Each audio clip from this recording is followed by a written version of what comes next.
Yo, what is going on, gang? It's Bobby, and we got the Sukuna Vanguard Familiar, the Sukuna finger. You can get it from the events. If you go to the events and you go all the way to the King's Return, and you go to the missions, you have to do the exact same thing as Gojo. Just do 25 stages. If you want to know the fastest way to do it, go and check my other vids. If you want a Sukuna, go to Sukuna vid.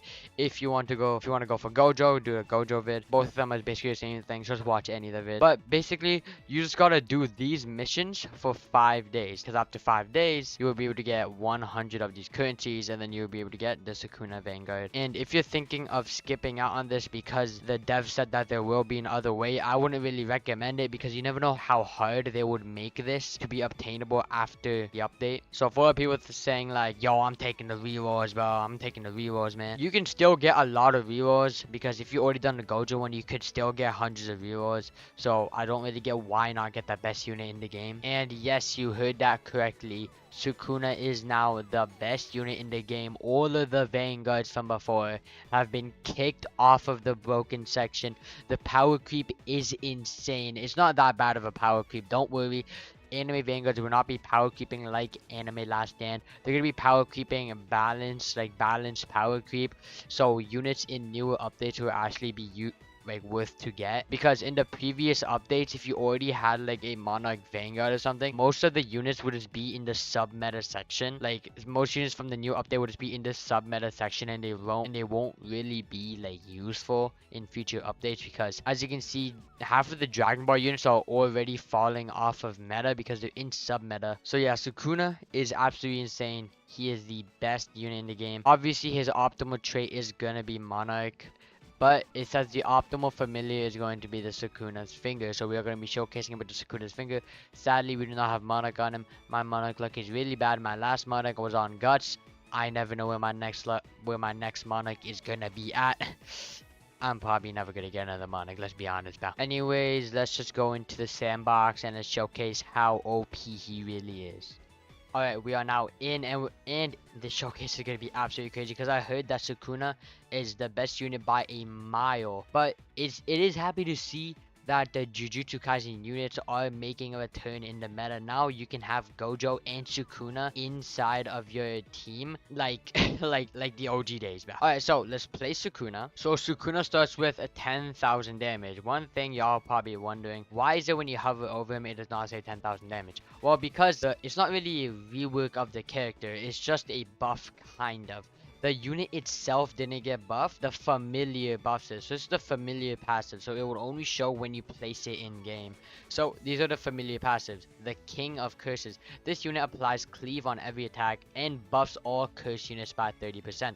So if you have good curse units, if you have a Monarch on a curse unit, damage, I mean, like, yeah, it would just be buffed by 30%, so it would be doing way more damage than before. And the cursed one, the exact same thing with Gojo, but a little bit less, but it increases damage by 200% and range by 30%. So his range is going to be way more than before, and his damage is going to be obviously way more than before, and which you're seeing right now. Last one is Chef's Preparation. Anytime this unit first inflicts cleave on an enemy, it immediately follows up with attack 2. So it's just kind of like Guts' ability, where when he uses ability and he attacks someone with like the more injuries he has, he will do multiple attacks at once. So he will do one full AoE attack, then a line AoE attack, like he will do all of his attacks. It's basically just a follow up. This is with range stat, by the way, and he's level 57, but it's all Z stats, okay? So this is going to be the minimum damage that you can, or like just the minimum stats that you can get on Sukuna. Let's see how OP he is. And another reason why he's so OP is because he costs under 100k to max out. If you put someone down like Sung Jin Woo, I think Sung Jin Woo has 100,000 yen to max out, which is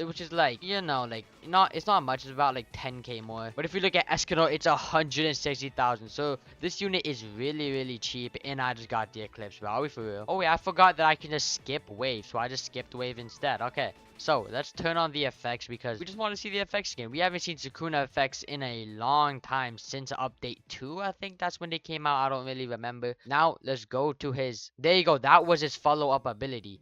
Over here it says when he does cleave, he's going to be doing a follow-up ability. So let's go over here. So he's doing about 20,000 damage before his dismantle slam. Let's go to his dismantle slam.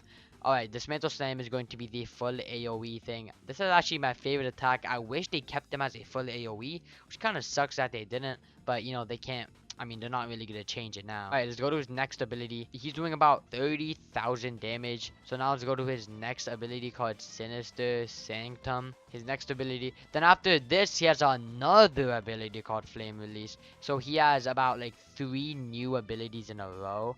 So after this Flame Release, obviously Flame Release is just going to be the Fuga. We all know this. We are JJK fans. Who's not a JJK fan, am I right? So now let's go. He's going to have no more. And then it's just he's gonna be with 88,000 damage. So this does look bad in stat. But when you use his domain expansion, he will keep on gaining damage. So look, it says upon activation damage, 300% for the attack. Sinister Sanctum cleaves enemies upon hit damage, plus 1% for every kill during Sinister Sanctum, up to 30%. So you can keep on doing this up to 30%. So basically, you have to get 30 kills, and he will be doing, and his damage will get buffed permanently. So the reason why this unit is the best in the game is because he's one of the cheapest, and because you can with Monarch, you can somehow get him to 200,000 DPS. If we look right now, his DPS is at 15,000. So you can get him to 200,000 damage DPS, which is actually crazy because no unit in the game has that much DPS. Alright, so I'm going to be putting a screenshot on screen right here. So it says Sukuna, okay? So, I got this picture from an AB Plays video, so shout out to AB Plays. We all love AB Plays, he's the GOAT. But it says Sukuna Monarch, full godly plus familiar cow, whatever. So, it says the stats, the damage is 76.1k. That's like the normal DPS with Monarch. And then you multiply that by 3 equals 200,000 damage, which is a 5.5 SPA plus passive. So a 30% domain kill, right? Plus 40% upgrade, plus 9 plus 30% familiar, which is equals to a 200,000 DPS. And if you times that by 2, it will be 400,000 DPS. So the DPS without follow-ups is going to be 100,000 with Monarch. So with Monarch, your DPS could get up to 400,000. I don't know how accurate this is, but it is pretty accurate.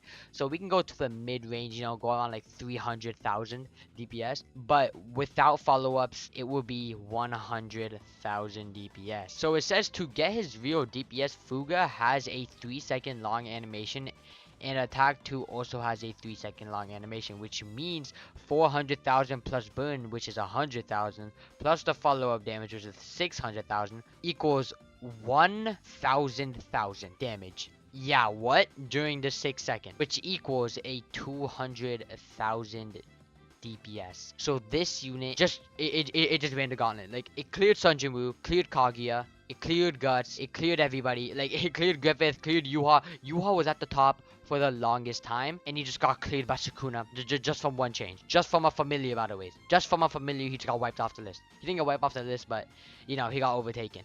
So Sukuna just absolutely cooked all of these units. He power cubed all these units. Anyways, that is going to be it. I am currently making a Discord server, and I will be doing giveaways in that soon. You know, I'm saving up Robux. I will be giving away, you know, some Game Pass in Anime Vanguards. So once I'm done that Discord server, I will tell you guys about it and give you guys the invite link. Anyways, that is going to be it. I hope y'all enjoyed. Peace out. Goodbye.